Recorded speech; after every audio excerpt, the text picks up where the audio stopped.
வணக்கம். நான் உங்கள் மஞ்சுளா சரவணன். நம்ம சம்மர் ஸ்பெஷலில் நிறையா வடவும் பார்த்தோம். இருக்கிறதுலே சிம்பிளாக ஃபஸ்ட்டு கூட நீங்கள் இதை அட்டம் பண்ணலாம். ஜவ்வரிசி வடவும் நான் காமிக்கிறேன். அந்த தண்ணி அளவும் இதுவும் கரெக்டாக பண்ணிக்கிட்டிங்கன்னா இதில் ஒரு பிரச்சனையும் வராது.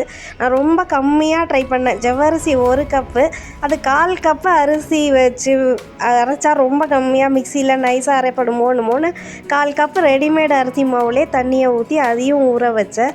ஜவ்வரிசியை 2 மணி நேரம் ஊற வச்சு அதுக்கப்புறம் எக்ஸ்ட்ரா தண்ணியை வடிச்சிட்டு ஓவர் நைட் ஃப்ரிட்ஜில் வச்சுட்டேன். அதுக்கப்புறம் மறுநாள் காலையில் ஒரு 5 கப்பு தண்ணி ஊற்றி அந்த ஊறின ஜவ்வரிசியை போட்டு அந்த கரைச்சி வச்ச அரிசி மாவையும் போட்டு நல்லா இதில் ஸ்டீம்லாம் அந்த சிம்மில் வைக்கிறது அதெல்லாம் எதுவுமே தேவையில்லை. ஓரளவுக்கு நல்லா பாதி வேகிற வரைக்கும் கிண்டிட்டு அதுக்கப்புறம் தேவையான உப்பு, ஜீரகம், அதுக்கப்புறம் நான் இதில் அப்படியே பச்சை மிளகா போடாமல் சில்லி ஃப்ளேக்ஸ் போட்டுக்கிட்டேன். கொஞ்சம் பெருங்காயம் போட்டு இதை மாதிரி ஜவ்வரிசி பலன்னு அமுக்குனா சாஃப்டாகவும் இருக்கணும். கண்ணாடி மாரி ஓரளவுக்கு எல்லாம் சேர்ந்து வந்த மாரி தெரிகிற வரைக்கும் கிண்டி வச்சுக்கோங்க.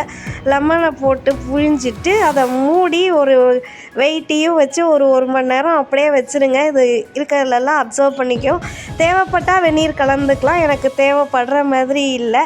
அது அப்படியே நல்லா ஆறணுன்னா ஒரு வெள்ளை வேஸ்ட்டு இது. ஏன்னா ஜவ்வரிசி எந்த கலர் போட்டாலும் நான் இவ்வளோ ஜாக்கிரதையாக இருந்தும் ஒரு தப்பு பண்ணிட்டேன் நான் சொல்கிறேன். நல்லா வேஸ்டியாகவே நடைச்சி புழிஞ்சு விரித்து விட்டுட்டு இதை எடுத்து அப்படியே ஊற்றுனீங்கன்னா அது அப்படியே கரெக்டாக வரும். உங்களுக்கு இந்த பதத்துக்கு வரலைன்னா தேவைப்பட்டால் கொஞ்சமாக வெதன்னு தண்ணி ரொம்ப சூடாக கலந்துட்டு எல்லாத்தையும் ஊற்றிடுங்க.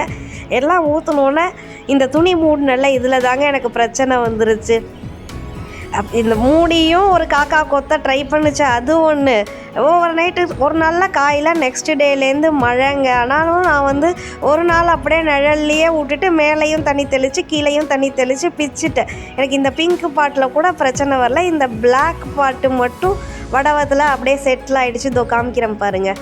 அந்த 7-8 வடவத்தை டிஸ்கார்ட் பண்ணிவிட்டு மீதியெல்லாம் ஒரு வாரம் போல் நல்லா காய வச்சேங்க.